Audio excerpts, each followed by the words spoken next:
All right, ladies and gentlemen, how are you doing? I'm here with Josh. He is the YouTuber The Ark. He is somebody that I've enjoyed immensely watching him make his channel, and it is somebody who was actually in my little community for quite a while, for about 5 years now. So he began building his channel there a while ago, and he obviously was bridging off Nietzsche and various things like that I speak about, and has developed it into his own unique channel perspective, and something that I enjoy learning from quite a lot. So Josh speaks about things like the Iliad, classical work, various things like this, and we're going to dive all into this stuff. Today we're here in New York City, and I'm going to pick this guy's brain. So, Mr. Josh, how are you, sir? Any ponderings at the moment? What are you thinking? How are you feeling right now? What do you think about getting into classical works, Caesar, the Iliad, these types of things? How's your channel been going? How's life? Good. Things are going good. It's nice to finally meet you. Yes, big time, yeah. All right, well, look. You've been giving out about Jordan Peterson a lot recently, and I've been giving out about Jordan Peterson a lot as well. There's been this thing where I think both of us probably were mentored by Jordan Peterson. He's sort of like the Schopenhauer to the Nietzsches, all the little Nietzsches. Jordan Peterson really started a movement in some sense a couple of years ago, and many of us bridged off it. And I've noticed an awful lot of us have got a little bit sour with him recently. Now, nothing obviously resentful or angry, but more just building on what he has done in some sense. And this has been quite a big theme in your work recently. And it's like when you dive into it, there's an awful lot that opens out of it, and many different avenues and directions that it go down. But I think the kind of basic one is that Jordan Peterson's movement represented the question of, what is the West? What is Western identity? Who are we? And he stands up and he says, we're getting dragged, I guess you could say, into the neo-Marxist communism, and we need to assert our identity in opposition to this. And he was often appealing to like going back to the Bible and stuff like this, saying that we must return to that identity. That's who we truly are. And you obviously, essentially a classicist, you somebody who's studied all these works and studied all of history, you've started to notice something that I noticed, that many people noticed, that he leaves out an awful lot of Europe's pagan past. He leaves out the classical works of ancient Greece. He doesn't really talk about Rome that much. He talks about Mesopotamia. He talks about, the Abraham and all this. But it's almost like he leaves out an entire wing of it.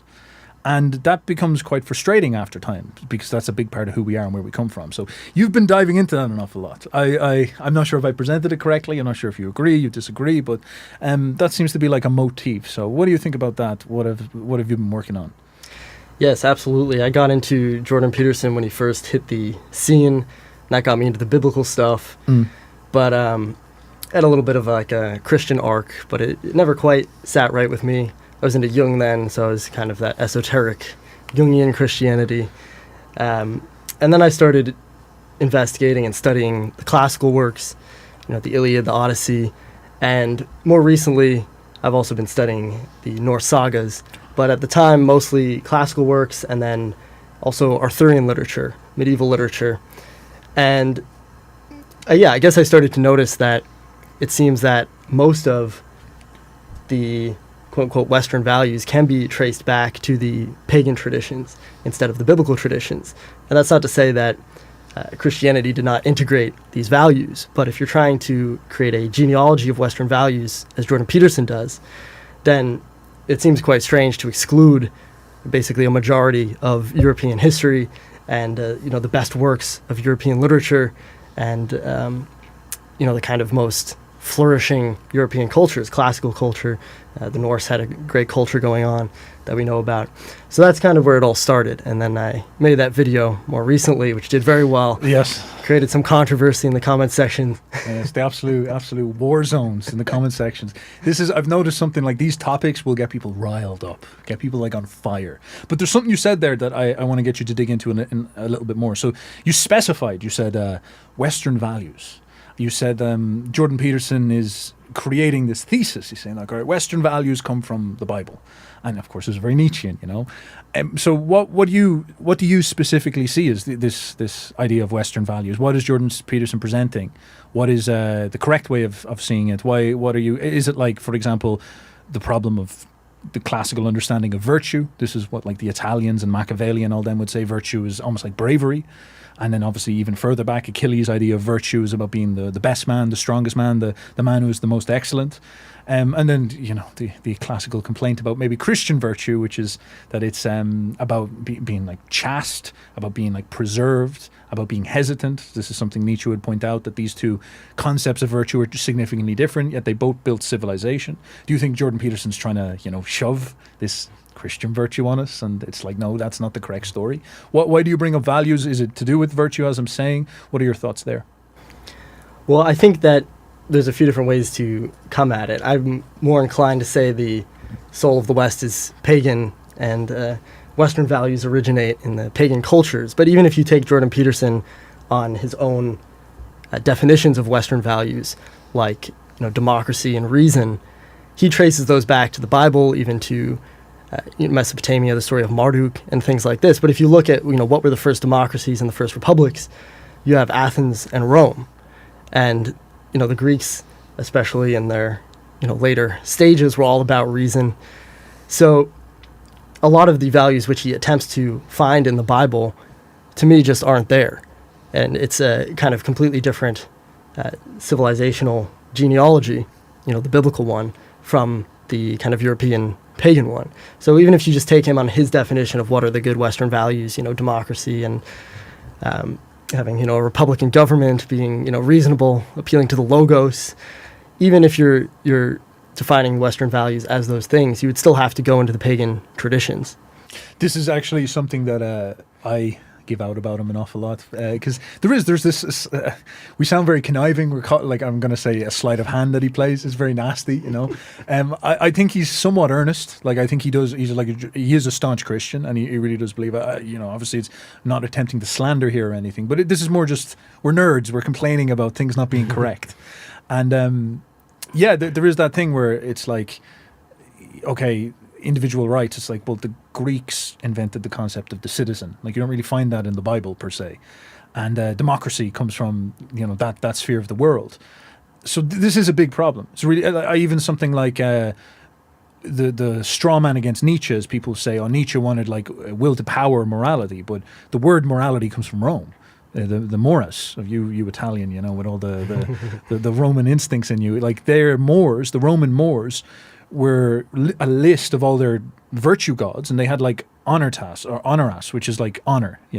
They had I think it was prudishness. They had piety. Like, they saw themselves as like very religious and very moral people and very good people who respected responsibility and stuff. And it's like, it's all there. And then there's this kind of attempt to slander all that stuff as not existing, and then say that it was all imported. It all showed up during the biblical arc of things. And that becomes a big issue. Like, it is something that gnaws at me an awful lot. And then there's other problems with Jordan where he says, for example, Nietzsche proposed we create our values, but that's not technically what Nietzsche said. Nietzsche said we should reevaluate our values. Maybe we'll get into all of that stuff. This is proper like nerd football right now, but we'll get into all that stuff now in a minute. But I see that as well. I guess one thing I'd ask you was, you were saying earlier that you began Christian. You were into, like, the Ark is obviously a reference to the Noah's Ark, and now is like, what, is it full of Greek hoplites? what is going on? So you were very into Christianity and the mysticisms and all that type of stuff. So it's not like you're coming from a position of like hate or resentment, because you see that sometimes. Oh, I hate Christianity. It's, like, it's a bit much.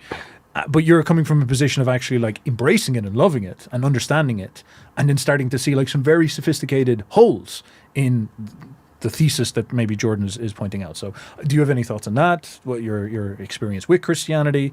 What are your thoughts? Yes, definitely. Well, when I was first getting into Christianity, exploring Christianity, and I've studied the Bible, I read the church fathers and all of that. So I've investigated this stuff somewhat thoroughly. I'm no expert, but I'm not just coming in having read the Iliad and Nietzsche's Antichrist, Yeah. But I found that what appealed to me in Christianity was all of the pagan elements which had been adopted from paganism. And when I looked at what seemed to me to be historical Christianity and the Hebrew tradition out of which it came, I didn't find much of that very appealing or very familiar even. It seemed like foreign, like a different culture. And so you could look at different things like, for example, family. Trad Christians, trad Catholics love their family values. But if you look in the Bible, I'm sure you can find, kind of pro-family stuff in the Bible. But if you look then at the European pagan traditions, everything is about family. The gods are a big family, and all of their stories are about family. And a lot of the times it's the corruption of family, like Greek tragedy. There's incest and a father eating his children and all of this stuff. But the reason why they're interested in these taboo things is because family is so important and so central. And so they're interested in stories about the corruption of family, or what happens when your brother betrays you. You see this in Norse sagas and all of the Greek work, how much everything is about family and kinship and all of that. So, I don't really see the origins of those values in the Bible. And I think it's fine for Christianity to adopt pagan values, but that's just what I observed. And over and over again, I was being led back to the pagan tradition. That's really interesting. I didn't even know that point. So, so you would look through the Hebrewic tradition and like the Abrahamic one, because I can think off the top of my head. There's stuff like Joseph, and obviously he gets betrayed by all of his brothers, and they're like, "I'm going to throw him in a ditch or something like this." They're like, "You and your fancy raincoat," and then there's a couple of things like that. But you're noticing in a kind of general sense that, yeah, I guess the reactionary trad Christian. Because what happens in modern life is we arrive in this modern world and we say the values, the culture that is current right now seems to be quite maladaptive, unhealthy. I would frame it in a Nietzschean way, or I take Nietzsche and I adapt it into something where I say it's like a death cult. It's built on negating life and everything about you, your identity, your instincts, your maleness, your belief in your individual sovereignty, whatever it is. All that stuff gets attacked. And you're told that you're disgusting and you're wrong and you're European, you're evil, whatever it is. And we all feel this, and then we react against this, and we say to ourselves, I don't want to be OnlyFans girl, I don't want to be OnlyFans pimp, I don't want to be, this is a disgusting Satanist way of living life. And then people default into religiousness, and they go into like Islam, or they go into Christianity, they kind of default back into this. And all those values are there then. It's like, obviously family, as you're saying, is things like various virtues about piety. But do you genuinely see that stuff is like in almost like paganism, it's stronger? Because that's a really interesting idea. Because the frame that people would take with paganism is that it's over here with all the degeneracy, with the atheists, If you want to be a pagan, you're going to go run in the trees and you're going to put sticks in your hair and hail Wodan and stuff like this. And it seems almost like another way of embracing degeneracy, another version of Satanism. Like you're gonna be a pagan, so what? You're gonna like sacrifice chickens or drink blood or something like this. And instead, you're actually seeing everything that people are seeking here over with the religions, I guess you could say. You see it stronger there. Is I'm maybe putting words in your mouth, but is this sort of where we're going with this? Yeah, I think so. Of course, there's many different types of Christianity, and Christianity has been an evolving tradition, I would say. I guess some people would disagree.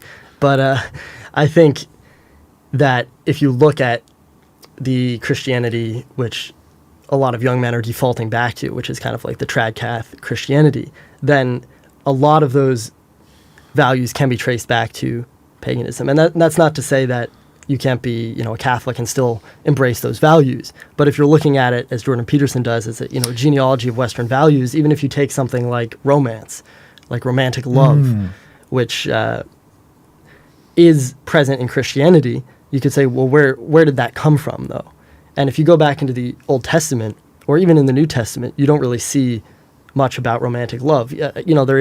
There is love, there is marriage. But if you look at the archetype of romantic love, which is like this heroic vision of love, you go to, Odysseus and Penelope, or Jason and Medea, or if you look at the Norse sagas, this idea of kind of devotional, passionate love, which is good in itself, even if you're kind of violating custom or perhaps violating marriage, it comes from the pagan tradition. Wow. And then you see in Arthurian romance, which is, of course, where we get our word romance from. It was originally talking about a literary form written in a Romance language instead of Latin. I talk about that a lot on my channel as well. That's where we get the idea of romance. So that's where it really solidifies, you could say, into what we know romance as and where it comes from. But if you look, where is that coming from? It seems to me to come from the pagan traditions. Mm-hmm. It doesn't come from a biblical tradition. That's very interesting. The romance thing, I remember looking into this briefly. Again, a Nietzsche quote kind of steered me in this direction, where Nietzsche says that romance was a triumph over Christianity. And I like exactly what you're saying. That kind of hit me a little bit, because I would have assumed that romantic love is almost like a Christian virtue that people celebrate, because it's the meat of what makes a marriage work. But this is the problem of historicism, 600 years ago, 1,000 years ago, marriages were arranged, to a large extent. And the church was the one responsible for arranging them. And so when you have like the kind of chivalrous, romantic Northern Europeans, they start to have passions like Romeo and Juliet. They're in some sense like they're like anti-Christians. They're antichrists. They're going like the priests, because you see this in Romeo and Juliet. There's the priests that are trying to impose a rational, intelligent marriage and say like, no, you should marry this way to stay loyal within your group. And then, you Italians are like, I can't do that because I need to get my nut off with this chick over here. So they're like, like Romeo and Juliet, no, we have to do it. Even though we're in rival mafia gangs, I need to taste that pizza. And so they're like, trying to break the convention. And it's that celebration of like romance. Romance pushes destiny forward. Romance is also fundamentally tragic and destructive, but it's necessary to sacrifice. And that's interesting, because that's like against everything that the rationale of the church marriages would be, which would be like, no, you do the smart thing to have a stable marriage that leads to like health and long-term stability and stuff like this.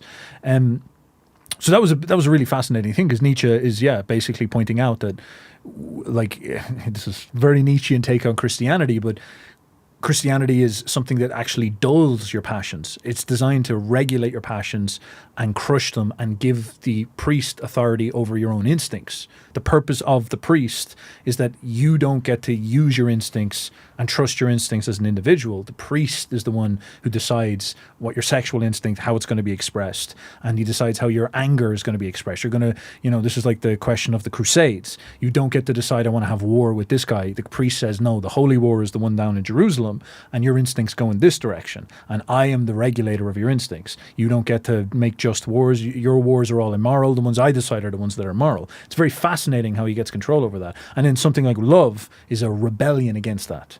Is sort of saying, no, I trust my own instincts. And it's like a paganism, this type of thing, which is a very fascinating observation. And I wouldn't have assumed that. And I saw that as well myself. And so you would see, so you kind of doing a trifecta. You've got the Meds, you've got like the Greeks and the Romans. And then you're seeing, because when you say Arthurian, do you associate that with like France and England? And then like the Norse are kind of like the Vikings? And you've been like looking at these and seeing stuff like this. Is there any other examples, or what are you seeing? Yeah, those are the main ones I've been looking into. I'm going to do a deep dive on Irish myth soon, actually. Ladies and gentlemen, he's been brainwashed. He's just begun the brainwashing. We're going to get him more later, yeah. I have been. But yeah, those are the main ones I've been looking at. And, I was actually surprised, because I was familiar with the Norse stuff somewhat, but I've only recently done a kind of deep dive on it. And I was surprised at how similar it is to Homer in their ideas about virtue, their ideas about fate. It's almost shockingly similar. And then in Arthurian literature, it's a little bit different, because that's reflecting kind of medieval Christian culture. But it's still based in Welsh and Celtic myth, kind of distantly. A lot of these characters seem to have come from Welsh or Celtic myth. So why Arthurian literature is so interesting is you can see the values in the earlier pre-Christian Norse texts and Greek texts and how they've been transformed, in this medieval Christian society.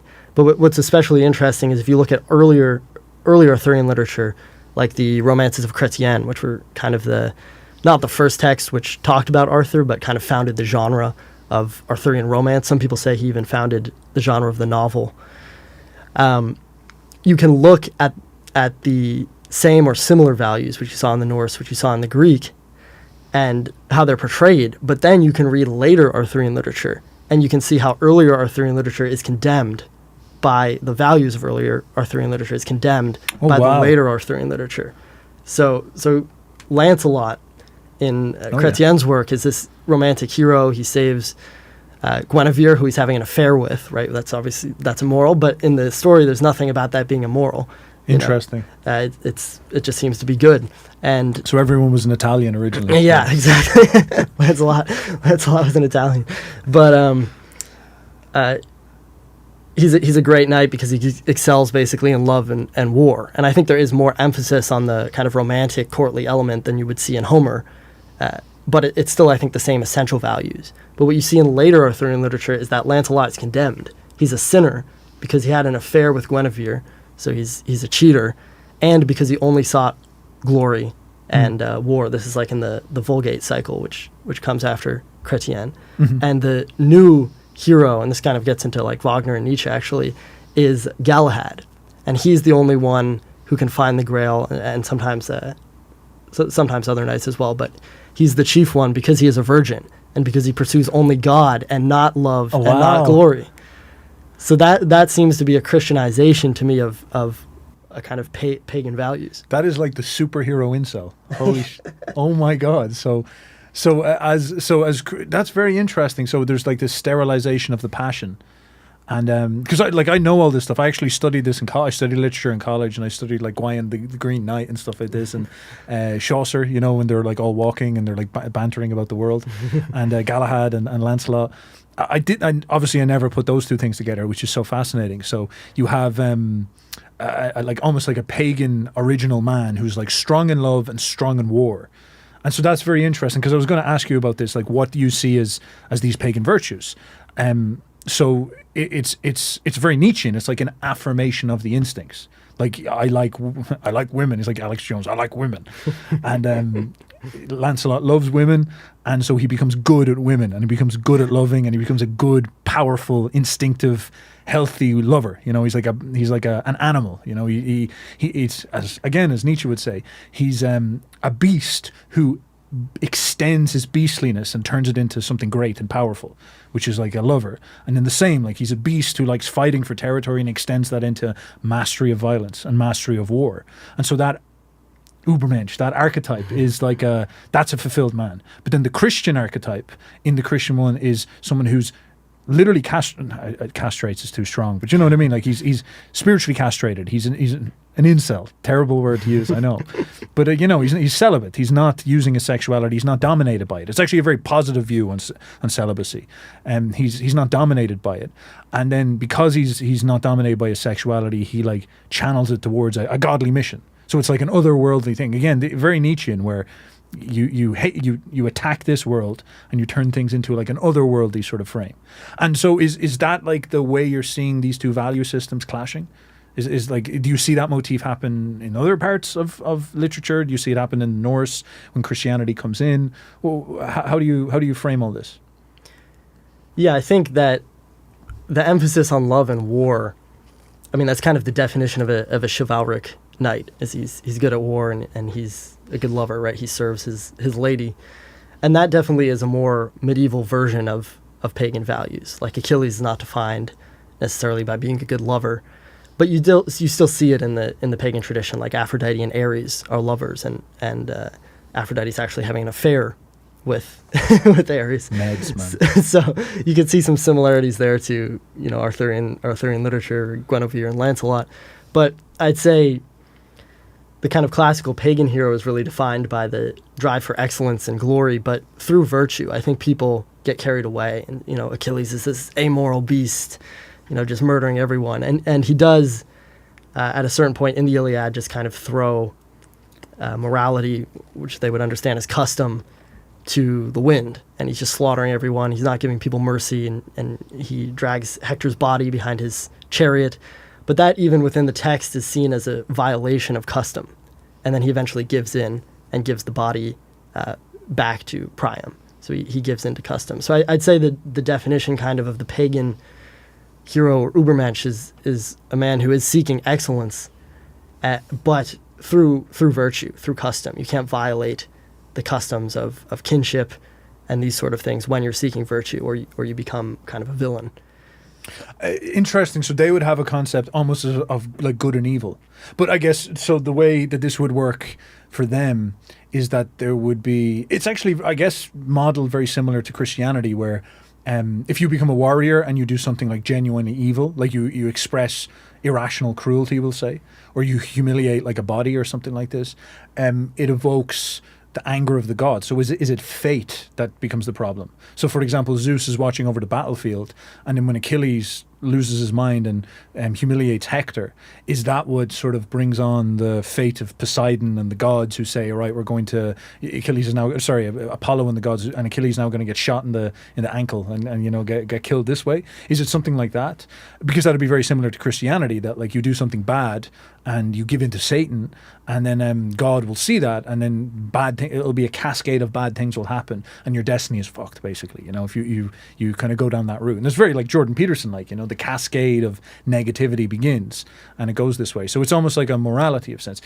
How does that work? How does like virtue, morality, fate work in that pagan context from what you see? I think there's two parts to it. There's, I guess, custom, and then there's also the idea of hubris. So Achilles, he gives the body back to Priam, so it's kind of okay. He gives in the end to custom, and that's part of his arc. Is he goes into this like godlike and almost animalistic state, you know, in rage, and he actually consumes nectar and ambrosia, so he kind of becomes inhuman. So he gets high. Yeah. He goes into a berserker rage, but then he gives back into custom, and he kind of becomes mortal again. But with the sacking of Troy, Achilles' son Neoptolemus kills Priam, who's an old man. He also throws Hector's infant son off the walls, and then Ajax rapes Cassandra, and as a result of this, the gods are angry at them, and that's why they send this storm. Oh yeah, okay. And you know, the whole Odysseus thing happens. So yeah, there is this idea that if you violate custom, you know, bad things will happen, and then if if you exhibit hubris, which is kind of similar to violating custom, you're basically, you know, affronting the gods. You're out of your place, because virtue was very linked to this idea of kind of rank, right? Like even Achilles, you know, it's not just the way he acts; it is innate. He's like the grandson of Zeus and Poseidon. He has divine blood. He's beautiful. He's like taller than everyone. He's stronger than everyone. And so they had this idea that, you know, virtue was kind of linked to aristocracy. But if you violate your place kind of in the hierarchy, you know, you affront the gods, that's when you're acting in hubris. Or if you assume a position which you shouldn't have, which is, I think, kind of what you see in the conflict between Agamemnon and Achilles, where Achilles kind of is a better man. He's more divine, he's a demigod, he's a better warrior, but Agamemnon stands above him. And so Agamemnon in that way is kind of showing hubris, because he's putting himself above a better man. This is interesting because it reminds me of, again, something Nietzsche pointed out. This is what a lot of people really struggle with, is because, you know, it's we'd see pagans and Christians argue all the time. And I think, like, IQ is sorely missing from this argument, because when you actually really study it, like you've really gone deep into this, you start to see that the two traditions are actually unbelievably similar. And the interesting part is more the nuances, because everything you described there, like, could be interpreted as like morality. That would, like, a Christian view, and it would actually kind of make sense. Like, they don't break custom because there's consequences. And I think this is where things become really sophisticated, because I've known Norse mythology quite well, and I know Irish mythology quite well. And in Norse mythology, there is this idea, like the concept of Woden, or the task of Woden is that Woden is given a destiny, and that Fenrir, the big wolf, is going to eat him. You know, he's going to get chowed up at the end of time. And Woden's like, that's going to suck. So Woden studies reality. And he's almost like a quantum physicist. You know, he peers into reality and he starts to see all of reality shear apart, and he starts to realize that reality is constituted by these fundamental forces, these fundamental particles, you know. So he's like a nuclear physicist figuring out how to unlock power. And this is the runes. He figures out the fundamental runes. And then what he realizes is the runes are like a computer code he can use to reprogram reality. And he's thinking, could I reprogram my destiny to make sure that the wolf doesn't eat me? And that's the kind of what Wodan is doing, is he's coming in contact with destiny and reality, and he's trying to nuggle it and try get out of it. But in order for him to get the runes, he has to have this enormous sacrifice. He has to lose his eye. So there's this. It's like that thing where if you want to take from reality, there's this. Actually, it's like physics. There's this equal and opposite force, the thermodynamic laws. You know, if you want insight, you're gonna have to lose your eye. If you want to go beyond destiny, there's going to be serious consequences, and that's something you see all throughout pagan myths that is like across the board fascinating because it's very, very nuanced. Prometheus, other great example, the perfect example of hubris and nemesis, where the gods are not outstandingly good. They're just gods. They're just forces. They're like the laws of physics in a way. Obviously, that sterilizes them, but I think you can follow the analogy. And Prometheus decides that he's willing to take on the hubris of stealing from the gods and giving fire to man. But he knows there'll be consequences. And the nemesis, the consequence to this is that he has his liver eaten out every single day. He'd be a terrible Irishman. He couldn't drink. So this is the hubris and nemesis. So it's like fate and destiny is something you kind of niggle and fight against. And Nietzsche observed this where he said the Promethean thing is almost like... The traditions of the Europeans is almost like a criminal tradition. Like they think that the gods are not some abstract, perfect thing. It's like the laws of physics that you can bounce around and play with. But there's serious consequences. You make nuclear bombs, it's very, very dangerous. Like it's not just like black and white. And he points out then in the biblical tradition, the Garden of Eden, the concept of, because Prometheus brings evil into the world. Eve brings evil into the world, not by niggling with the law per se, but by disobeying custom, I guess you could say. It's very black and white. And Nietzsche says the European tradition is masculine, where like the way men experience the world is that it is all about jostling and understanding that boundaries are not firm and like a cause and effect is real.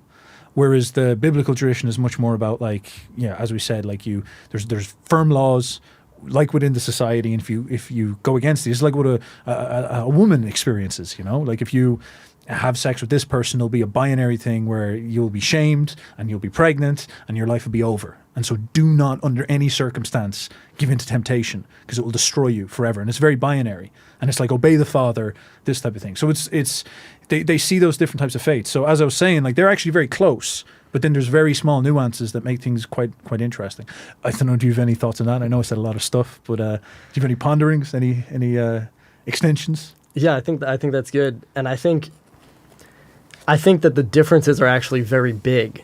Oh. But when you look at kind of like, trad-cath Christianity, then there's a lot of similarity because it's adopted so much from the pagan tradition. But if you go to like the Christian versus pagan theology, I think they're very different and almost inverted, because in Christian theology you have the idea that there's a perfect Eden, there's a perfect world, and we've fallen from that, and so we are in the world of death, and there's this timeline in history, and we're going to be redeemed, and the world will be restored to perfection, and the individual kind of follows that arc as well, right? You are in this mortal body, which is, a body of death, a body of flesh, which dies. You're this immortal soul trapped, that's, I'm sure Catholics would disagree with that language, but that's the idea, trapped in this mortal flesh, and then you're going to be restored to perfection if you follow Christ, of course. And so the very nature of reality then is linked with morality, because sin is death, right? Death was brought into the world through sin. And so this natural force, death, is linked to morality. And, that makes it so that the very fabric of reality is moral. Whereas in the pagan tradition, you see something very different. Like you're mentioning the gods, they are amoral. They're like forces of nature. So there is morality and there is custom, which is sometimes or often linked to the gods. The gods, will give these morals or give these customs and kind of enforce them often, sometimes not.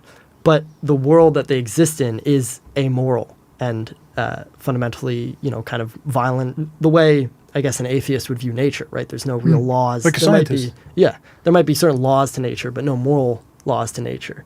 And I think one place where you can see that especially well, that I've talked about on my channel, is when Achilles violates custom. And Hector says, okay, wait, I know you're going to kill me, but grant me a proper burial, as is custom. And Achilles says there's no pact between lions and men, no peace between wolves and sheep. And what does that mean? It basically means in nature there is no custom. And so that custom isn't, an artificially imposed layer. I don't have to follow it. Because in nature, in kind of base reality, It's just all-out war of all against all. So I think that kind of illustrates a very important difference between the pagan and Christian worldview, is that there is morality in the pagan worldview, but it's existing within this amoral, chaotic world, which is governed by fate in some ways. But fate is hard to see. Even the gods can't really see fate.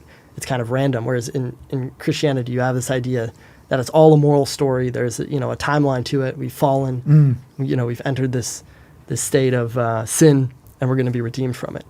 That's actually so fascinating, because when you extrapolate that out, I'll get in trouble for this. But Spengler says Christianity is the godmother of of Bolshevism, basically. Christian theology is the godmother of Bolshevism. And you think about what he means by that, because that's a weird idea. And it actually does come back to, I think, exactly what you said, where there's we call this a teleology. So that could be confusing for people. I'll de-jargonize that. But teleology is like a belief that there's a end goal of the universe. And it's so fascinating to me how close paganism is to almost like the scientific way of seeing the world, where no one looks at the universe necessarily as having like a purpose. They see it just as this enormous like swirling vortex of forces, and we've just kind of like popped in the nice little temperate zone where we get to exist. But among us are like stars exploding and like vortexes, like black holes, and these things are just insane when you really wrap your head around them. They are like gods. Like nuclear physics is like God power. It could destroy us all in an instant. It's insane.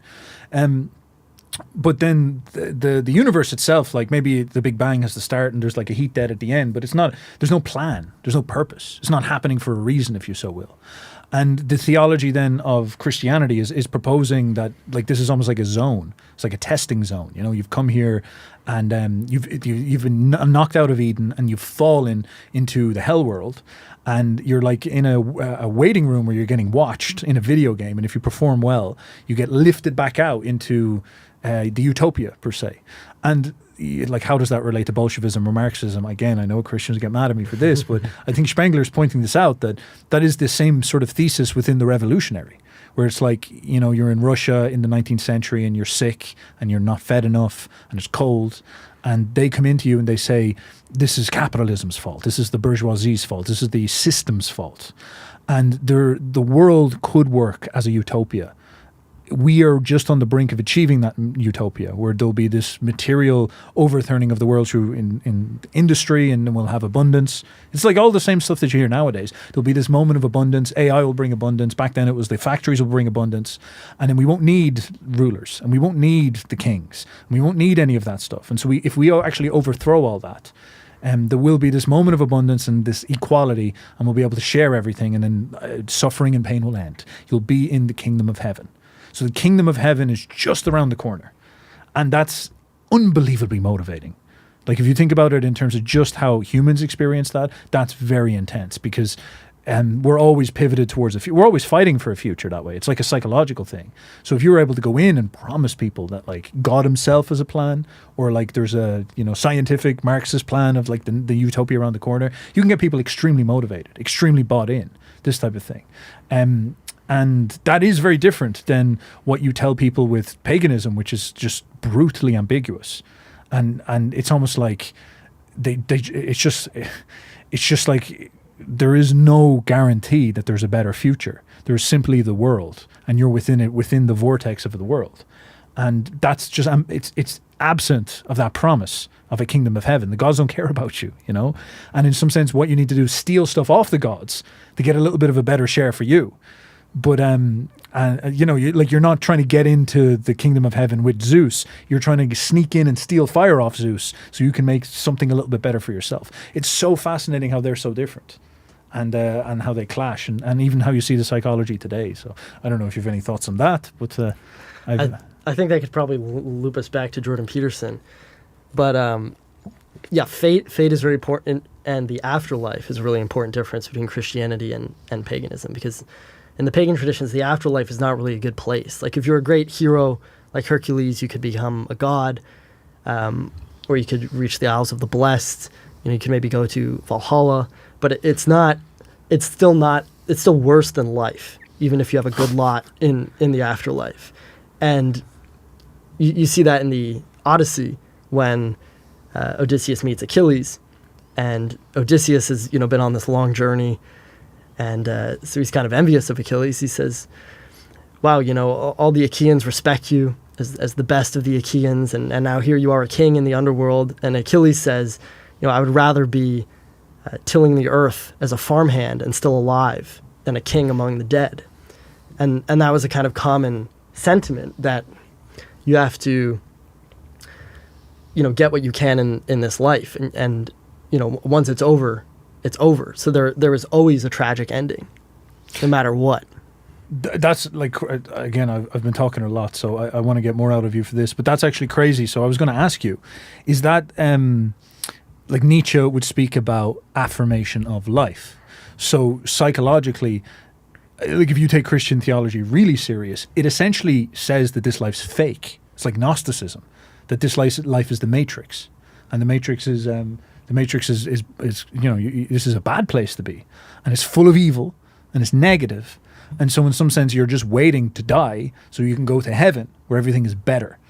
And that that can lead to like this really cynical way of dealing with the world. But it's maybe not even the best way to say it. It's almost like an attempt to escape the world. It reminds me, maybe we'll get into this in a second, of Heaven's Gate, the suicide cult that believed that the UFO was going to come pick them up, so they all killed themselves. They all get and they like strangle themselves, and a belief that they're going to end up in heaven. Whereas Nietzsche talks about strong pessimism. So this sort of like unbelievably serious pagan pessimism, where it's like this life is all you get. There's nothing good afterwards, and you have this right now, right here, right now. This is all you have. And that's a really intense thing to believe, because that almost builds up anxiety inside of you. You're like, crap, so I'm living through the golden age, and every moment it's just fizzling out of my hands.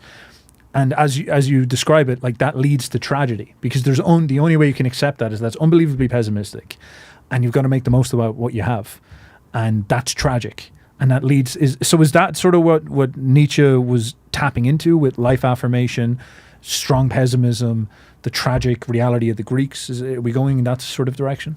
Yes, I think so. There's a lot here, so I'll try to remember to get to all of it. But yeah, I think fate, the importance of fate cannot be understated, because fate isn't really present in the Christian worldview. You could say it's the will of God, but fate is very fixed.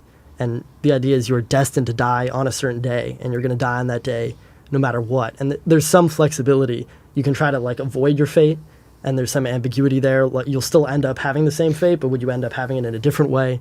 Or like Achilles is told if he stays at Troy, he will have eternal glory, but he will die young. And if he goes home, he will live a long life, but he will not be remembered. So, does he have two fates? So that there is some flexibility, but for the most part, it's pretty fixed. And in the Norse sagas, you see the idea that, if I'm going to die, I was fated to die on this day anyway. So there's really no point in trying to avoid it. And I think it's, I believe it's Volsung in the saga of the Volsungs. I believe so. He shows up with his, I think, 10 sons, 9 or 10 sons. And so he was Italian, was he?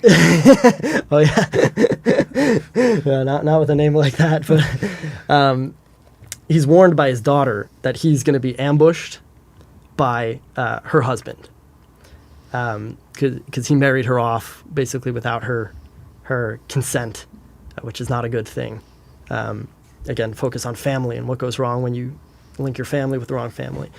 And he says that, there's no point in going back and coming back with an army, because if I was destined to die today, then I would die today anyway. And so the next day he gets up with his sons, and he's killed, and they're all captured. So there's that very fatalistic element. And I think that's very Nietzschean, amor fati. You're just kind of embracing your fate. And you could see the same thing with Prometheus. He knows what his fate is going to be, but he does it anyway. So that's very different from the Christian view. But I was going to link this into, there's a few different directions we could go here. Well, I think there's one thing that comes to mind, is Ragnarok, because again, in like Wodan, you're bringing up the Norse. Wodan he gets that. He's like, your fate is get eaten by the big bad wolf. And he's like, fuck. And so he is destined at the end of time to die. And Ragnarok means twilight of the idols. And you listen to Wagner, like Wagner does when Siegfried dies at the end of it. And again, it captures all those tragic feelings. I believe this is probably why Nietzsche got so obsessed with Wagner, is because he could see these tragic motifs rising up again. And he was like, oh my God, us Germans are about to have a golden age where we'll psychologically embrace the tragic reality of life and we'll cast off that Christian frigidness. And something wonderful will happen here for the next while. And I just find this so profound, because the last operatic song the Germans played in Nazi Germany at the collapse was Götterdämmer with Twilight of the Idols by Wagner. It's the same thing. And it's like, it was such a weird thing to think about what was going on in their heads, where they were almost like watching the whole thing implode around them. And it's like that fate thing where they're saying like, well, it is what it is. We're about to get eviscerated by the Soviets. And they're just like playing music as the Titanic sinks. It's like acknowledging like, yep, this is the tragedy. It's happening, you know. And the whole arc of Wagner and Nietzsche and everything, it just all ends 1945 in that moment. And this is like the last final song. It's quite amazing. It's just amazing to think of how intense that way of thinking is, you know. So and then like, how would a Christian be different then? And so you brought up Jordan Peterson, for example. Is he giving a different story here? Like how would this be valuable to Europeans to think this way? How is enforcing Christian concepts of fate or destiny or plans, how is that different? Yeah, so I was going to link it back to the fact that Christianity is messianic, and the pagan traditions are not at all messianic. And you can look how that came out of the Hebrew tradition, right? We're a people who was once great and we're now enslaved, and we're going to be great again, right? And there's going to be this new nation of Israel, and heaven is literally called the New Jerusalem, right, in the New Testament. And so you can see how Jesus came out of this long messianic tradition, and that's why people say, oh, look, you can see all these prophecies about Jesus in the Bible. It's because the Bible is messianic, and it's filled with prophets giving these prophecies about salvation. And Jordan Peterson seems to think in a kind of very messianic way, right? You just do the right thing, and you walk towards the light, and right, all of this. Whereas that would be, completely different from the pagan view. If you just walk towards the light, it's not going to be all, okay. And then you're going to die, and that's going to be the end. So, the big wolf comes, and you're like, shit. Yeah, Jordan, what? That's actually really interesting. Okay, so it's like it's fundamentally pessimistic, because I've heard people say before that the Bible is like the Hebrew tradition is actually very optimistic. Yeah. Yeah, because it has a positive view of destiny, and you can look at that in terms of Nietzsche's idea of slave morality, right? Is this when you are in a tough spot, and I think this is where Jordan Peterson shines. Speaking to people who are down, if you just hold on and do the right things and follow the rules, then you're going to get out of it, and that's kind of what the Bible's all right. Follow the rules of God, don't disobey God, and you're enslaved, but eventually you will be freed. So it's like you said, a very powerful way to think.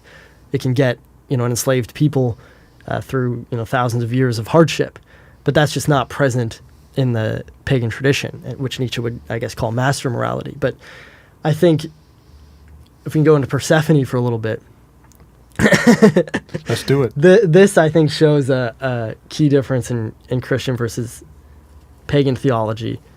The Persephone myth, in many ways, is very similar to the myth of Christ. Persephone she's the goddess of vegetation, and her mother is Demeter, the goddess of grain. And so Hades, death, kidnaps Persephone and brings her into the underworld.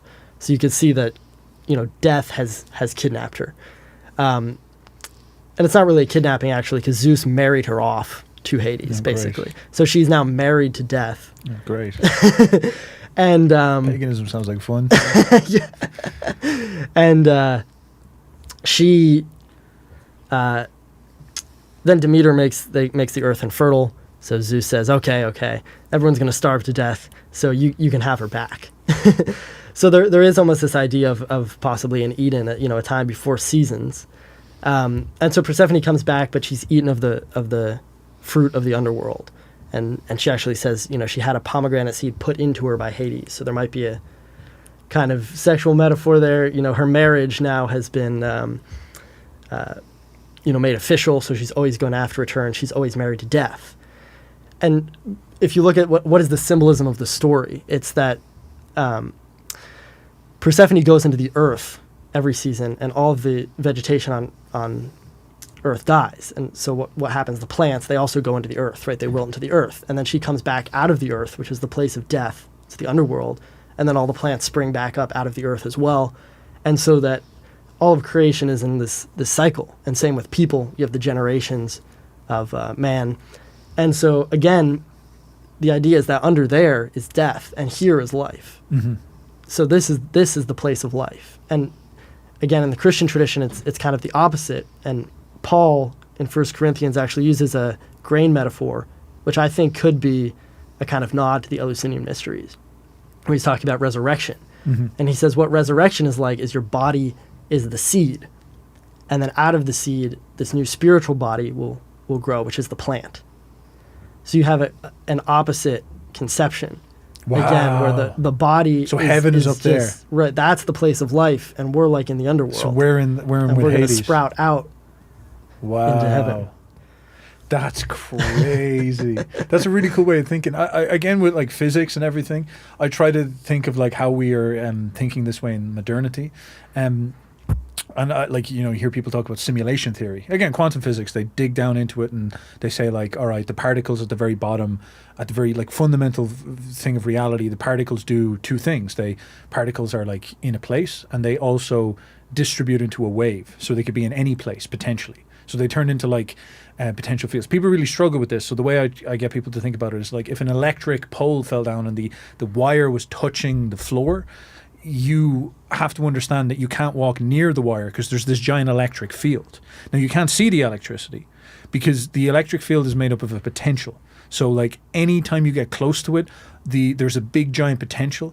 And then when you get close to it, the potential senses that you're there. The electric charge senses that you're there, and it consolidates the potential and strikes you. That's how lightning works. There's an electric field that's full of potential, but then if something's sticking up or if you walk out into the field, you'll suck the potential towards it. So weirdly, particles are like that they exist as these electric fields. And then when you come close to it, or when you look at it, it consolidates, and then it becomes a thing. But then when you go away, it turns back into a field. So it's like it's doing the two things at once.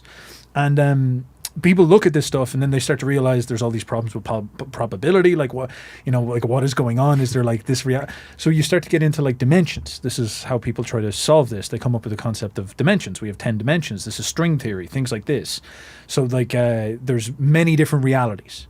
So the electric field the field of the quantum particles determine there's many different realities. So does that mean there's a fifth dimension? Does that mean there's a higher dimension? Does that mean there's a way of being in the world right now that's also like we're in like a lower dimension and there's a higher one? So I wonder, is that where you start to get into affirmations of Christian the concept? It's actually almost like an affirmation of Plato and Gnosticism and Christianity altogether, and sort of saying like, all right, we actually are in a reduced world, and there is a higher world. There is another world somewhere else. You hear Alex Jones talk about this with aliens and stuff. And it's actually not an unsophisticated way of presenting like this idea, where there's like potentially something far beyond where we are right now, and it's influencing everything. It's like almost like a Jungian, the synchronicity maker in the sky. So when you look at that, like, do you I don't know if you ever thought about that, but do you see that as like a steelman for the Christian theology, a steelman for the way that like, all right, this is a deep part of human nature that always believes in this other world. This is, by the way, a critique of Nietzsche as well. And this is often something that you see people all throughout history believe in. I think Plato believed in this too, which is why Nietzsche gave out about him. Would that not frame paganism as like something that's almost like negative and wrong? It's objectively wrong. It doesn't take into account this possibility, and it's this worldly, which is actually foolish because there are other worlds. This type of thing. I don't know if you're following, but do you think anything about that, and what do you see? I mean, maybe this is barbarian of me, but whenever people like Elon Musk start talking about other dimensions and computer simulation and quantum physics, I tend to think that they just don't really know what's happening. Because, the whole thing with the computer simulation, it's like, well, if we continue to advance technologically, then we'll be able to make simulations as real as reality. So it's likely that it's like, no, what are you talking about? You're going off on some complete nonsense here. So, well, what do you think about like AI? Obviously, because this is actually interesting, in terms of affirming Christian theology. I know you're probably like, for fuck's sake, we have to go this direction. But look at AI and think about the fall. Because AI is almost like Lucifer in that it's able to create a simulation of reality. Now, it's had 2 years now, and it's starting to get photorealistic to the point where like it's hard to tell. Like you'll see people like, there's girls on Instagram that pop up, and you like look at them and you're like, obviously your male brain is designed to be like, what's that? Click in and it's like, that's not a real person. And it tricks you for just a moment, and you're like, all right, there's something, the horn dog in me just got blinded for a second, but it's actually like a fake person. But you're saying that's only 2 years in. Give this 10 years. They're going to be able to definitely make stuff that you won't be able to tell the difference between reality. There'll be like characters and stuff like this that are active. That's already sort of happening now with video. And how do we not assume then that they couldn't create a video game that people could go into, like Grand Theft Auto, that's photorealistic, and people could put on the headset and get plugged in, and it'd be very hard for people to not get absorbed into reality almost fully. I know people who would want to go into that reality, by the way. And is that not like the fall? That's like, creating a fake reality and entering into it. And then it becomes so persuasive that people get trapped in it. And then, 40 years down the line, we'll have this problem where people are waking up from the metaverse and they're like, where am I? And it's like, yeah, you spent you clicked 7,000 years in your game controller and went and lived in like fake reality. And now you're skinny and broke. Like, what are you going to do? And it's like, do you see something like that as a potential? Is that something maybe missing in paganism to be able to grasp in these really weird and sort of like otherworldly side of things? This is something I personally think about, but I'm not sure what you think. Well, it's interesting. I never thought about it, but the Matrix is kind of like Christianity inverted, if you think about it, right? Because the real world sucks, where you came from and where you wake up to. Yeah, sucks. But then there's this artificial fake world, which is like perfect. That's interesting. That's actually, that would be a very big black pill. If like it was actually the Matrix and you're there hoping, praying to God, and you wake up and God's like Morpheus. It's like, bro, I have such bad news. You thought this is utopia. I have such bad news. The machines are like after us.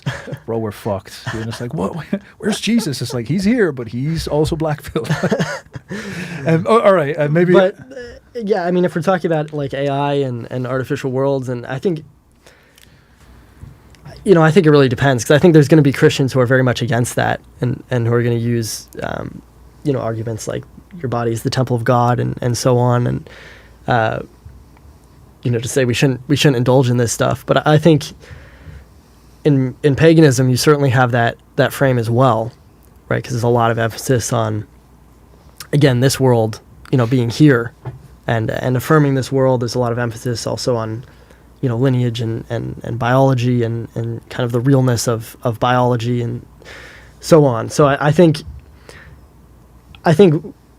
both Christians and pagans would be resistant to that, or could be resistant to that. And then I think there I guess could be anyone who is all for it as well. So I think it's kind of hard to connect how AI will fit into that. Yeah, I find it I think it's a very interesting thing to dive into, because it's very scary. Like, it's like metaphysically, AI is very intense because of exactly what I described. That when it gets good enough to simulate reality, like, you have an enormous psychological problem, because all the things that we would describe about why Christianity is attractive to people is because it promises a world of no suffering. It's Gnosticism, And if like you create AI and you can legitimately say, would you rather live here or in your imagination? A lot of people are going to choose their imagination. A lot of people are going to choose the metaverse. And it's like maybe paganism has a strong case here to say we need to enforce a philosophy of this worldism on people, and say that like the AI will never be able to replicate reality, because it's like a Gnostic prison. You're literally creating the Matrix and entering into it, this type of thing. So that's interesting. I think there's an angle there that I think would be interesting to explore. But I have another thing I wanted to ask you. Do you have any thoughts on that before I go on? Well, I was just going to say, if you think about it, we're talking to the audience, at least, in an artificial reality right now. They're choosing to be here in their imagination, thinking about these ideas with us instead of in the real world, fighting battles and killing dragons. So we're already there. already there, yeah. Use guys, this could be AI simulation. But that's a good question. I'm actually starting to notice that quite a lot with technology. This is becoming much more real to people now. Like you go on like Twitter or something like this, and you think about the man hours that people start to put into these platforms. Like there's people definitely spending 8 hours a day, 10 hours a day on Twitter, and there's people interacting with people and forming like parasocial relationships and stuff like this. And to what extent, like me and you met on the internet, and to what extent are the memes that are going into our heads shaping our personalities? And that starts to get very, very weird. Like there's a lot of people I know that are anti-AI.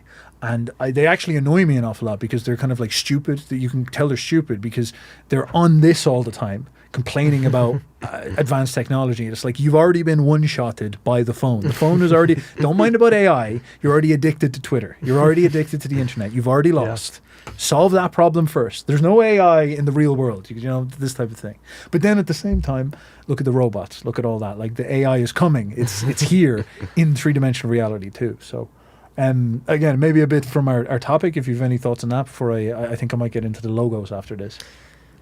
Yeah, I think it's hard to say because, you could argue that Christianity is like transhumanist and that sort of thing, about escaping the body. But if you look at how I think Christians would actually react to this stuff, there's plenty of Christians who are very much more on the Ted Kaczynski train, on your farm with your eggs. So I'm not sure how much theology will play into this. So if you look at gene editing and custom babies, that'll definitely be an interesting one.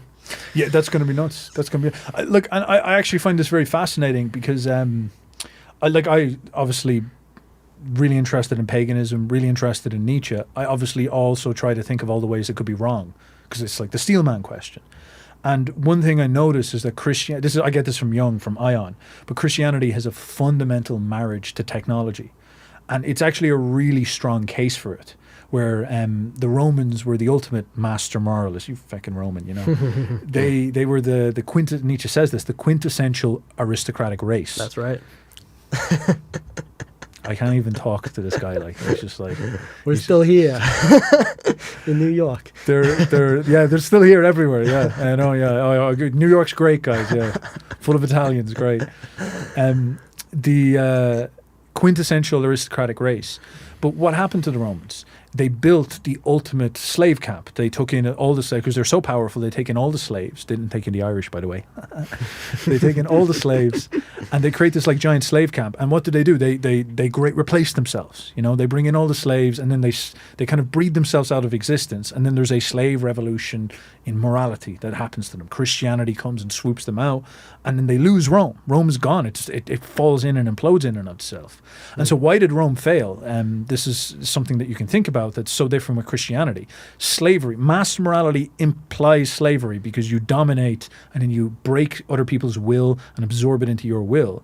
And that seems cool and badass and all this, but all of a sudden it leads to slave states and it stops you from industrializing because you take in slaves, you have no need to say to yourself, I don't want to do any work. Like the Protestants, they can't get slaves. They feel bad about that. Bad conscience about slaves. No slaves in Europe is often what they'd say.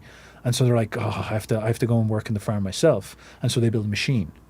So slave morality, which makes you respect human rights, weirdly bullies you to try think differently about how to solve problems, which leads you to technology. And so that begins the Industrial Revolution. You have the Protestant English who are very anti-slavery and all this. Just as they were banning slavery, Industrial Revolution was happening and they were inventing all these genius things. These two things happened at the same time. That's fascinating. So Christian morality taken to its extreme of respecting human rights leads to a technological explosion, which weirdly becomes like Lucifer. It, in some sense, subverts Christianity, subverts that in an absolute sense, and then leads us to where we are now, where like this technological stuff is creating like Christian hell. It's creating like the Matrix, like the literal, like where Lucifer's going to steal your soul and pull you into the Matrix. That's actually really weird when you think about it. Out of slave morality comes technological innovation. The only culture to ever go past Rome was the technological West, which is Christian. And now we're on the brink of creating hell itself and downloading everybody into it. It's like, that's bizarre. It's bizarre how they're all related. So I look at that side of things and I wonder, is like the Christian worldview, is that like very sophisticated and going to give us a mental framework for us to begin to understand these things? But as you said, a lot of Christians are just going to hate it outright, and the kind of pagan this worldism is a pretty good response. So I don't know. Do you have any thoughts on that? I think in some ways technology, though, might be disruptive to the Christian worldview because it's not like part of the plan, right? I mean, you start in Eden, and then we're going to be redeemed, and there's going to be the second coming or revelation eventually, and then like AI comes out of nowhere. I mean, it's like I think there's definitely a strong inclination from the Christian perspective to say that's like the Tower of Babel, right? That's kind of Luciferian. We're trying to make heaven on earth through AI. It's like the dark rapture. Yeah, so it's like you want to go into heaven and you're like, yay, and you run in and then Satan's just there waiting being like, you idiot. You're trapped now. And you're like, fuck. But I think it's hard to say. I mean, religion definitely affects history, but if you look at like, the greatest slave trade in history, it was done under, by a Christian country, right? By the, in the United States. But then, if the Romans had the same technology, would they have done the same thing? I think it's hard to say with these things. But yeah. Well, I think these are interesting topics to juggle, and really, like, again, you see the typical complaints between atheists and Christians. You see the debates between those two. You see the debates between Christians and pagans, and you're like, this is just so stupid. There's so many more interesting ways to play with this stuff, and like again, like everything that it just adds so much depth to it. So let me ask you about something again. Well, let's bash Jordan Peterson a little bit. Sorry, Jordan, just to get. I forgot about you. There's a lot of stuff we need to bash you for. So one thing that I think he frames in a sort of incorrect way is the concept of this is like a theft, the theft of the logos, because you're describing the pagan metaphysics there a while ago as this like amorphous, amoral, like vortex of forces, very similar to the sort of natural world. And you look at Heraclitus, and that's what he says. The world is fire. There's the three elements of water, air, solids, and fire is the thing that changes the elements between them.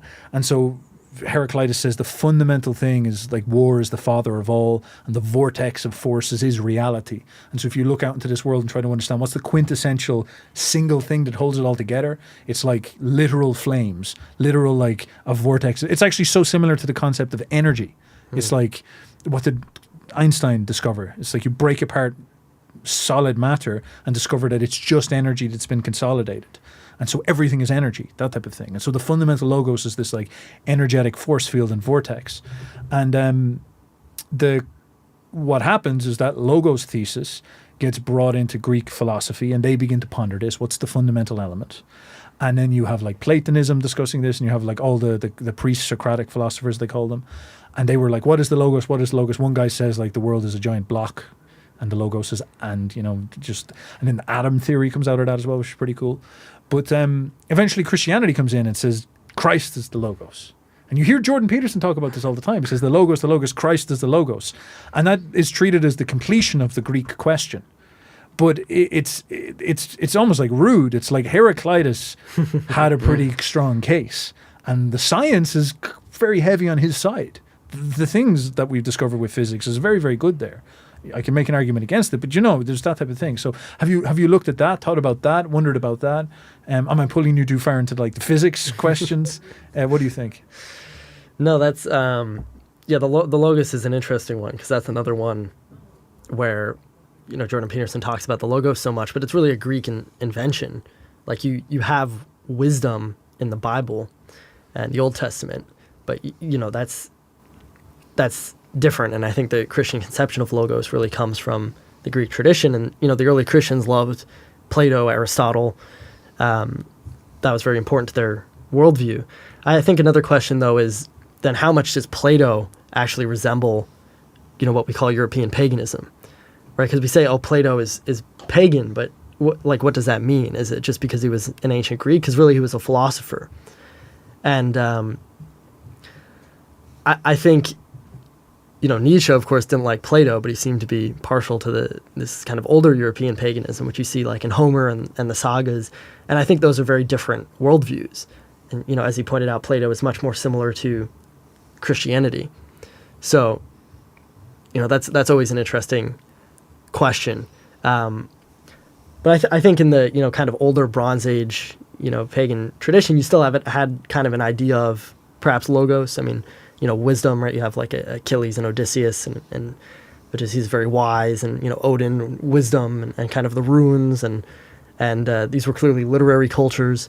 So, I think Jordan Peterson tracing it all back to Christianity, the idea of the word and everything is not entirely true, but, at the same time, I don't think you have this idea of like the Platonic logos in the Bronze Age pagan traditions. Yes, fair enough.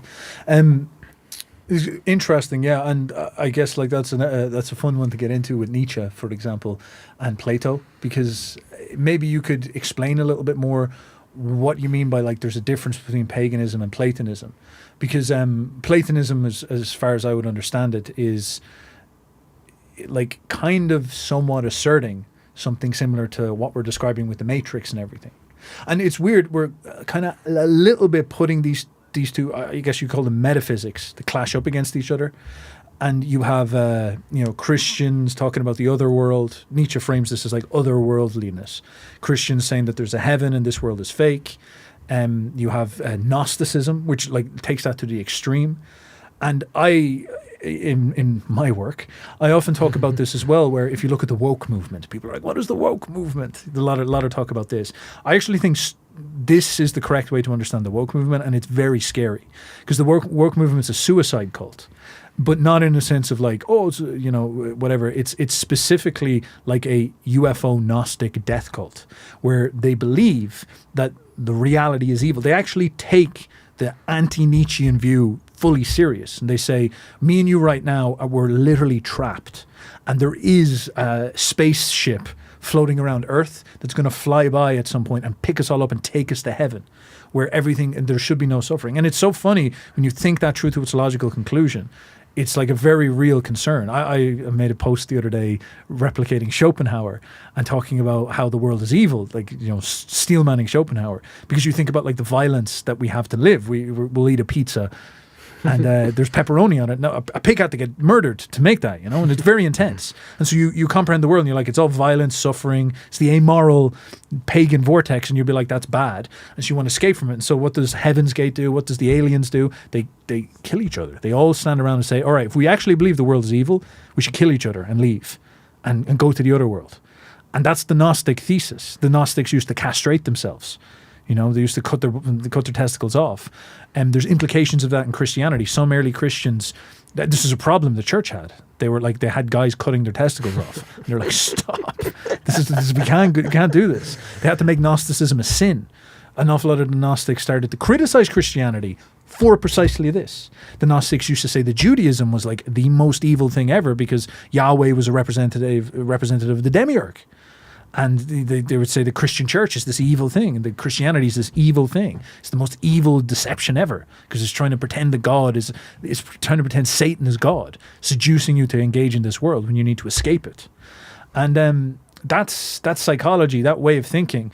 It's like it's a bit much to say that's like Platonism, but that's like one side of things. And then paganism is the world embracing side. And so when you say Platonism, this is that because it's stacking over here? Is that because it reinforces that way of thinking?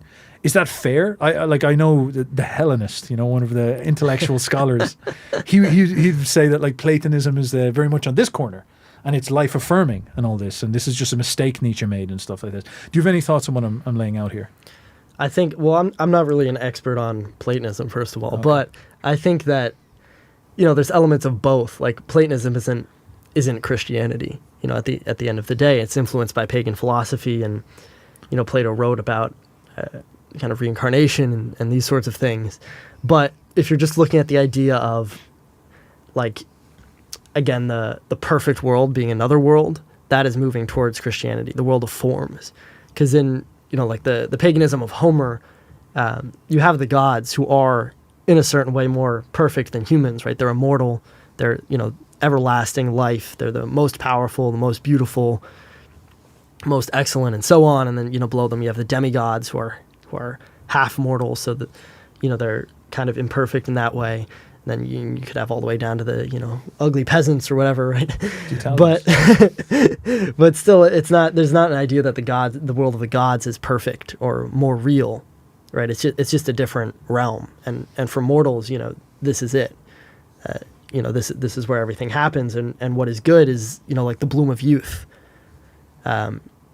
Youth, strength, vitality, right? And the heroes, and like Nestor will say, if only I had my youthful strength again, you know, but this is the fate of all people to grow old.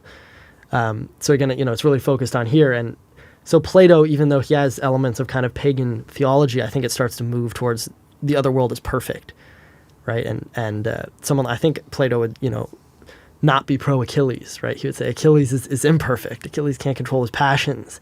So you're almost seeing kind of the same thing you see in Arthurian literature, right? Where, you know, Plato is obviously far removed from Homer. And I think Plato, in many ways, would condemn the earlier heroic ideal. Oh, the heroic ideal, yes. We should get into that, actually. So I guess this is quite a nice bridge. We have this precise idea you're talking about, which is the sort of heroism of the moment. Again, it's so interesting to look at this, because you use the word perfectionism with Plato, and we're bringing psychology into mythology, and what is the difference between these two? And it's almost like it's a psychological condemnation of what happens with Socrates and Plato. Again, this is bringing Nietzsche into it, but the tragic age of the Greeks, where they're able to embrace reality, embrace this world, is destroyed because Socrates comes up and starts to overthink things. You know, he starts to get a bit frigid and starts to think about perfectionism. And it's almost like Nietzsche is making this accusation against Platonism and Christianity and Socrates and utopianism, and sort of saying like it's a blunder, a mistake, an idiocy for you to look at this world as it is and start to pontificate about what's perfect. That's, in some sense, the biggest sin. That, like, you look at this world and you can't achieve victory within it. And so what you try to do is you try to pontificate what is perfect, what is flawless, what is the correct way, the most moral way to, or something like this. And this actually sort of pulls you into this intellectual sphere that pulls you away from life. And instead, you're sort of framing paganism as, if you just fundamentally say it's not going to end well, you're going to die, it's tragic, you're kind of, you know, it's a pessimistic view. It's very interesting if you just concede that, if you concede the imperfection of reality, all of a sudden, what opens up to you is virtue. You can actually say to yourself, right, the world's fucked, destiny is guaranteed for me to get skewered by something at some point. So I should try to act affirmative of what I have and play my destiny well. And that's heroism. That's what leads to the heroic ideal. Nietzsche has like really staunch criticisms of the other side, because it's almost like anti-heroism.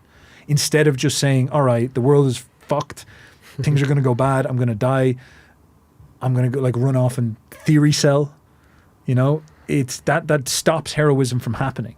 So weirdly, even though they're talking about virtue and morality and all this, they don't do any of it because they don't have heroism. And do you see would you consider that like the psychological critique of this? And what do you think? Yeah, I think so. And I think it opens up another interesting question, which is Christianity is obviously focused on immortality, right? And the salvation of the individual, the immortal soul of the individual. But what happens if you preclude that? You know, what are your ways of gaining immortality? It would be fame, like the memory of man, which is passed down each generation, and then also your bloodline, which was very important in the pagan tradition. So I think that's another interesting thing, is to look at if you're looking at let's actually take you brought up animals and eating. Right, the pagan view would be that this is part of life, right? This is, you know, the suffering the animal has to undergo as part of life, so you ritualize it, right? Yes. And that's what animal sacrifice is. And same with war and these sorts of things. So it's very much taking the world as it is, and, you know, how can we act with virtue within that? Because I think people often critique the pagan view saying, there's no morality, but that's not really true. If you take it as a given that the animal, has to die and has to suffer, then what are you going to do? Well, you'll ritualize it. And what about war? If, war is just a part of life. What are you going to do? Well, you're going to have war with honor. And then so back to what I was saying earlier, if you're going to die no matter what, well, how are you going to act? Well, you'll probably, try to get fame, right? Try to get, excellence in this life, and also, secure your bloodline, your kinship. And they definitely had ideas of kindness, right? Because you're supposed to be kind to your kin, but you're also supposed to be kind to those who had shown you hospitality. That's a very important virtue. So, there is this love for others. It's not totally self-centered. You just have to become excellent because you're going to die anyway. You also have to do it with honor. You have to treat people who have, shown, like during the Iliad, guys will stop and be like, that's my great grandpa's helmet. And they'll embrace and tell old stories, and then they won't fight each other because they're, that's their bond of hospitality, which is sort of a bond of, adopted kinship. So I think if you understand the pagan view in that way, why do they value what they do? It's all because they have this kind of pessimistic view. That's really, really interesting. So you have this, because I look at the animal problem. I'm such a vegan. Sorry. But, I look at that philosophically, and I think it's a really real thing. Again, I made a post like steel manning Schopenhauer just because I know it, and like Schopenhauer just makes people enraged. And like when you really think about it, it's such a strong case where it's like in order for you to exist, it's murder every single day, like 3 meals a day, and something has to die. And there's no way anyone can justify that easily. That's a really, really hard problem to deal with. And in the ancient world, I think what just kind of happened is man was always traumatized by this. It is just brutal to murder something. And if anybody is just in any way sensitive spiritually, like it hits them. It's like you are causing suffering, and that's hard on the human mind, which is capable of guilt. It's very difficult to get out of this. And what do you see then in how people deal with this? And so if you look at like, a documentary by David Attenborough, and he's talking about an African man hunting, he'll persistence hunt a poor deer or a gazelle, and the gazelle will fall over at the end of it and die. And the guy walks up and he says a prayer. He puts his hand over its eyes and closes his eyes and says a prayer and cuts its throat. And you're watching it, and it's like it's a moment, it's a religious moment where he's actually like thanking the animal. I'm about to take your soul and eat you, but you've fought well, type thing. And it's unbelievably touching, because you compare that to how us civilized modern moral people deal with things. It's the exact opposite. Everything to do with how we kill animals is an attempt to make it efficient and clean and lacking suffering. And for some reason, it's even more monstrous.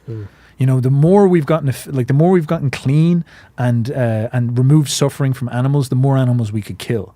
So it's almost like it's just a really weird, almost like Luciferian thing, where maybe in like the medieval times, at least you had to kill your own animals, and you'd say a prayer or something like this or whatever it was.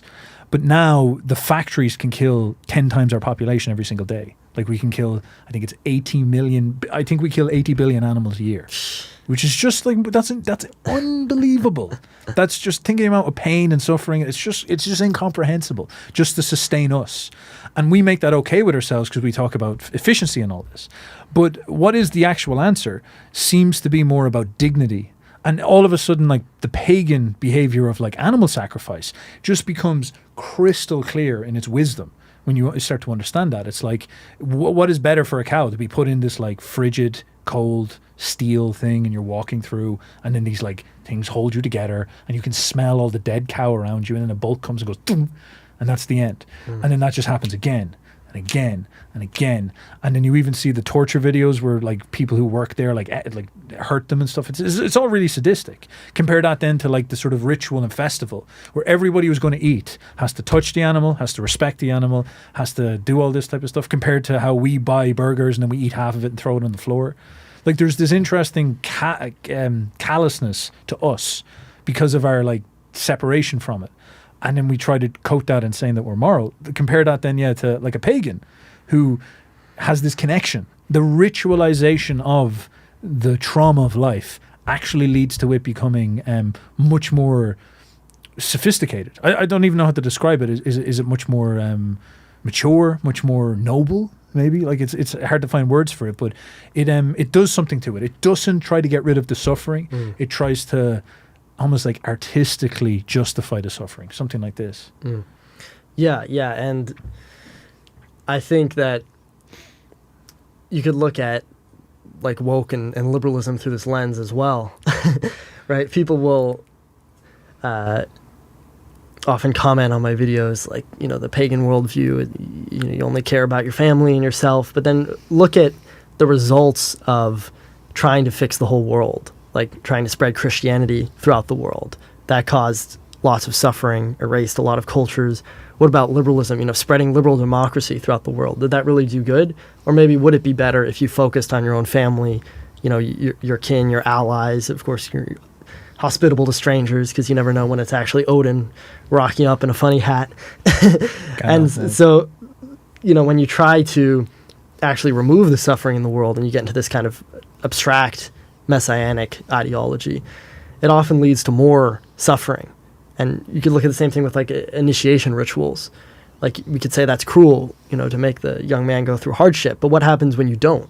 Doesn't that also inflict some kind of psychological suffering on him where he's never initiated into manhood? Like this is very true. So it's like that affirmation of life. It's like, it's very interesting. It's exactly what you're saying. When you just remove suffering as the criteria of judgment and instead almost put in place affirmation, because a ritual would be an affirmation. It's saying like, oh, you acknowledge there's a traumatic experience here and you're going to do everything you can to make it beautiful, to make it justified. And this is like very pagan, very, very, very, very, very, very, very pagan. And when you do that and you move the suffering out of your focus, in some sense, does that justify it more? That's a really interesting question. I think it's a really strong case for paganism.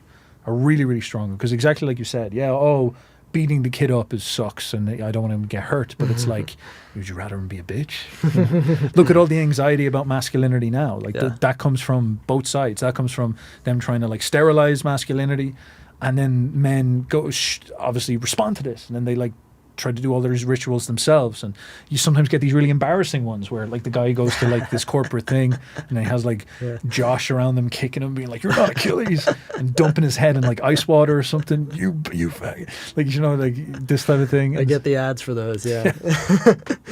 So and it's funny that like your instincts kick into gear and men want that ritualization, and again I point to veganism because I think that's what happens there. The vegans are honest, much more honest than most people, in that like, all right, there's something horrific about what we do every single day when we eat, and it just destroys them because there's no way for us to process religiosity or ritual or these concepts in our heads, and so it just turns into veganism. And is there it's like a pagan diet cult out there? Maybe is that where we're going to start? Is that the next step? Yeah, it goes back to what Nietzsche says also in. I think it's Twilight of the Idols, where he's talking about the Dionysian mysteries, and he's says that's where he found the secret of kind of the Hellenic spirit or the Hellenic instinct, is that all birth requires suffering, like the birth of the child requires the birth pangs of the mother, and he says that the reason why they made sexuality sacred is because that's where they found immortality. So he's saying, again, in that idea of Persephone, it's in this world that they find immortality, in the generational rebirth of life. But that requires suffering and death, because, in order for the generations to continue, the last one necessarily will die. And, kind of as you gain your youth, right, your parents lose their youth. And so, death and suffering are very much part of reality. And I think Christianity proposes the idea that doesn't have to be the case, right? That it's imperfect, and again, it's much more focused, I guess, on the individual rather than the chain of being or kind of biological, life as such, the immortality of biological life. It's focused on the individual, and that's why I have things like there's no Greek and there's no Jew, and you might be turned against your own family because of belief in Christ. It's more focused on the individual soul. And I think part of the problem is we don't live in that world. right? That's a hypothesized world. But when it comes to, the Christian actually acting in the world, they're going to have to worry about things like, their family and, death and what nation they live in. And I think that's one of the drawbacks of Messianic religions. That's very interesting, because precisely, like, Jordan Peterson obviously has a lot of great instincts, but that's a really bizarre thing with him, is that, like, it's like Christianity and the worldview of Abrahamism has sort of like stolen his mind, and so he has all these like really, really, like, all his instincts get channeled in to this individualism. He's always banging on about that, and it pulls him away from himself in a weird way, from Europe, from his like European ancestry and tradition. And it's almost like he seems detached. Christianity pulled him away from that, and he's lost. And so he grabs onto it, and then he gets more, his emotions get really wrapped up into the Messianic thesis and the philosophy of it and all this. And so it causes like blind spots. It causes that type of issue. But look, I don't want to bash him too much. Okay, excellent. So I think that's a really good note to end it on, talking about immortality, talking about giving out about Jordan Peterson. A great way to end things is to bitch about poor Jordan. So there we go. Mr. Josh, Mr. The Ark, thank you very much for coming. You have a phenomenal YouTube channel. I recommend everybody check it out. Is there anything you'd like to shill, the pitch of yourself? What are you up to? You're building stuff on Substack, is that correct? And yes. You tell us. Yes, definitely. You can check out my channel, and I'm creating a heroic literature course on Substack, which will take you through Homer, through the Greco-Roman epics, the Norse sagas, Arthurian literature, and possibly some Irish heroic literature as well, which I might add in there. What do you mean possibly? Certainly. Okay, good. And then YouTube be the main place. You're on Instagram as well? Yeah, YouTube is the main one where I'm active on. Okay, excellent stuff. So I recommend you check that out. He has a video that did well recently on Jordan Peterson, as we were saying, so that's a good thing to check out. And they're all digestible. They're all well made. They're all like about 15, 20 minutes long, so you can brainwash yourself quick. You get the inject. Thank you very much for your time, my man. We'll wrap it up there. Thank you everybody for watching. Go check that stuff up. Stay juicy. Bye bye.